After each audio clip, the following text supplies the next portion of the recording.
Hi friends, seventh క్లాస్లో ఉన్నటువంటి ఒకసారి పాఠము రచయిత ఇతివృత్తం ప్రక్రియ అనేది చూద్దామండి. ఇందులో నుంచి వన్ బిట్ మనకు కంపల్సరీ వస్తుంది కదండి. ఓకేనా. ఫస్ట్ చదువు అండి. చదువు ఎవరండి? కురవి గోపరాజు. ఓకేనా. చదువు ఎవరండి? కురవి గోపరాజు. దీని ఉద్దేశం ఏంటండి? ఇతివృత్తం అంటే ఉద్దేశం అండి. దేని గురించి తెలియజేస్తుంది? విద్య ఆవశ్యకత అండి. విద్య ఆవశ్యకత. అయితే విద్య ఆవశ్యకత ఇదేం కాదండి. ఇతివృత్తం అనేది ఎక్కువ అడగకపోవచ్చు, కానీ ప్రక్రియ అనేది కంపల్సరీ. కానీ చూద్దామండి. విద్య ఆవశ్యకత, ప్రక్రియ కథాకావ్యం అండి. చదువులో గోపరాజు విద్య యొక్క ఆవశ్యకత గురించి తెలుపుతాడు.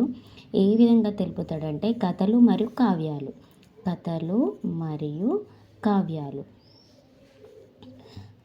చదువులో ఏముండాలండి? కథ ఉండాలి, కావ్యం ఉండాలి. అయితేనే కురవి గోపరాజు ఏం చేస్తాడు? విద్య యొక్క ఆవశ్యకత ఏంటిదనేది వివరిస్తాడు.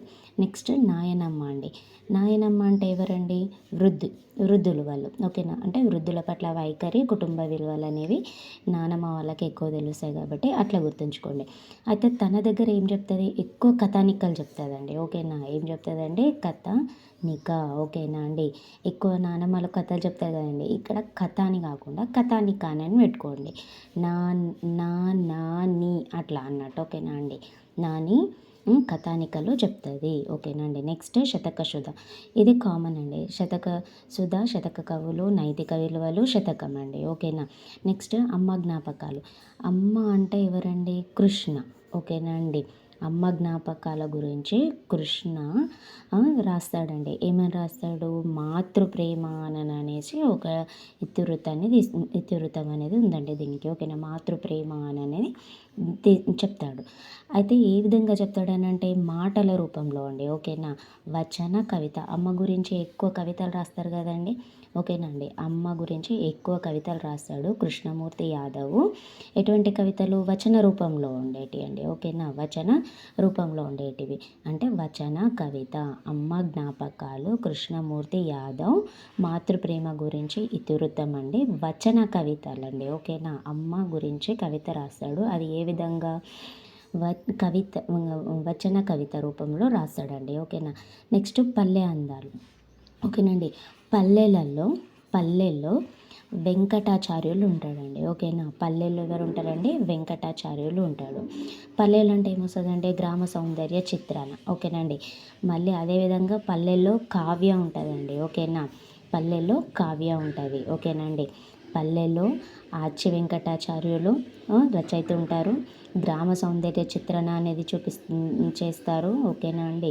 చిత్రణ అనేది చూపిస్తారు. తర్వాత పల్లెల్లో కావ్య ఉంటుంది. పల్లె అందాలు ఎవరండి? కావ్య. ఓకేనా అండి. అందాలు పల్లెల్లో అందంగా ఉండేది కావ్య. ప్రేరణ అండి. ఎవరు ప్రేరణ? ఏపీజే అబ్దుల్ కలాము. ఈయన ఒక వ్యక్తిత్వ వికాసము, ఆత్మకథ. తన గురించి తనే రాసుకుంటాడు కాబట్టి అది ఆత్మకథ. నెక్స్ట్ శిల్పి అండి.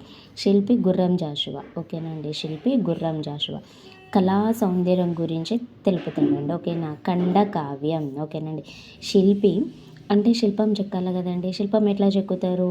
ఖండికలుగాను చెక్కుతారు. ఫస్ట్ ఇప్పుడు ఒక అందమైన శిల్పం చేయాలంటే ఫస్ట్ ఫేసు, తర్వాత ముక్కు, చెవులు ఇట్లా చెక్కలేదు అంటే ఖండికల్లాగాను చెక్కుతారు అన్నట్టు. అందుకే మనకి శిల్పి యొక్క ప్రక్రియ ఏమైనా గుర్తుకు రావాలి. శిల్పి అంటే చెక్కాలి కాబట్టి ఖండలుగా ఖండకావ్యంగాను ఇట్లా చెక్కుతారని అట్లా గుర్తుంచుకోవాలండి. నెక్స్ట్ గ్రామాల్లో వేడుకలు, క్రీడా వినోదాలు. గ్రామాల్లో ఎవరు ఉంటారండి? దేవులపల్లి రామానుజారావు. ఓకేనా అండి. గ్రామాలు ఇక్కడ పల్లెల్లో వెంకటాచార్యులు. గ్రామాల్లో దేవులపల్లి రామానుజ. గ్రామాల్లో దేవుళ్ళ వేడుకలు చేస్తారు కదండి. అట్లా అన్నట్టు. గ్రామాల్లో వేడుకలు దేవులపల్లి రామానుజారావు. దేని గురించి తెలియజేస్తుందండి? సాంస్కృతిక విలువల గురించి తెలియజేస్తాయి. అయితే ప్రతి గ్రామంలో రేడియో ఉంటుందండి. మార్నింగ్ 5కి లేవగానే వాళ్ళు రేడియో వేస్తారు కదండి. అట్లా అండి. ఓకేనా. సో గ్రామాల్లో రేడియోలు ఉంటాయి కాబట్టి రేడియో ప్రసంగం చేస్తారు. తర్వాత అది సాంస్కృతిక విలువల గురించి తెలియజేస్తుంది. గ్రామాల్లో దేవుల ఊరేగింపులు ఇట్లా ఉంటాయి కాబట్టి దేవులపల్లి రామానుజరావు. ఓకేనా అండి. నెక్స్ట్ ఏ కులం అనేది చెరబండ. బండరాజు, ఓకేనా, ఏ కులం అనేసి చెరబండరాజు పాట పాడతాడండి, ఓకేనా. అందరూ ఏ కులం, నీదే కులం, నాదే కులం అని ఇట్లా అడుగుతారు కదండి, అది గేయం, ఓకేనా అండి. పాట గేయం పాడాలి. దేని గురించి తెలియజేస్తుందండి, సామాజిక స్పృహ. సీత ఇష్టాలు అంటే సీత ఎవరండి, బాలిక. బాలిక విద్య గురించి ఈ ఉద్దేశం అండి, ఇతివృత్తం. అయితే సీత అనేది ఏం చెప్పినా కూడా అదొక బుర్ర కథలాగా ఉంటుందండి. ఆమె ఎప్పుడు కూడా కరెక్ట్ మాట్లాడదు, ఓకేనా. సీత అనేది ఎప్పుడు కూడా వచ్చిందనంటే బుర్ర కథలు చెప్తుంది, బుర్ర తినేస్తుంది కాబట్టి బుర్ర కథలు చెప్తుంది. స్త్రీలు పొంగిన జీవగడ్డ, ఓకేనా అండి. పొంగిన జీవగడ్డ, ఇక్కడ గా ఉంది కదండి, ఇది గేయ ప్రక్రియ, ఓకేనా అండి. స్త్రీలు పొంగిన జీవగడ్డ అనుకుంటే ఇట్లా పాట పాడతాము, గేయం అని. పాట అన్న గేయం అన్న ఒకటే కదండి, అట్లా అందుకే గేయ ప్రక్రియ, ఓకేనండి. ఇది జీవగడ్డ కాబట్టి దేశభక్తి గురించి తెలియజేస్తుందండి. ఇంకా ఈ స్త్రీలు పొంగిన జీవగడ్డ గురించి రాసింది రాయప్రోలు సుబ్బారావు, ఓకేనండి. స్త్రీలు రాయప్రోలు, ఓకేనండి, ఇట్లా గుర్తుంచుకోవాలి. నెక్స్ట్ రాణి శంకరమ్మ. రాణి శంకరమ్మ ఎవరండి, ఆమె ఒక చరిత్ర వీరగాథ అండి, అదొక వీరగాథ, చారిత్రానికి సంబంధించింది. ఈమె గురించి కూడా వ్యాసం రాయకుండా గేయ కథ రూపంలో రాస్తే తొందర అర్థమవుతుందని, పిల్లలకి తొందర అర్థమవుతుందని ఈ విధంగా గేయ కథను ఇవ్వడం జరిగింది. రాణి శంకరమ్మ అని గేయ కవితను ఇవ్వడం జరిగింది.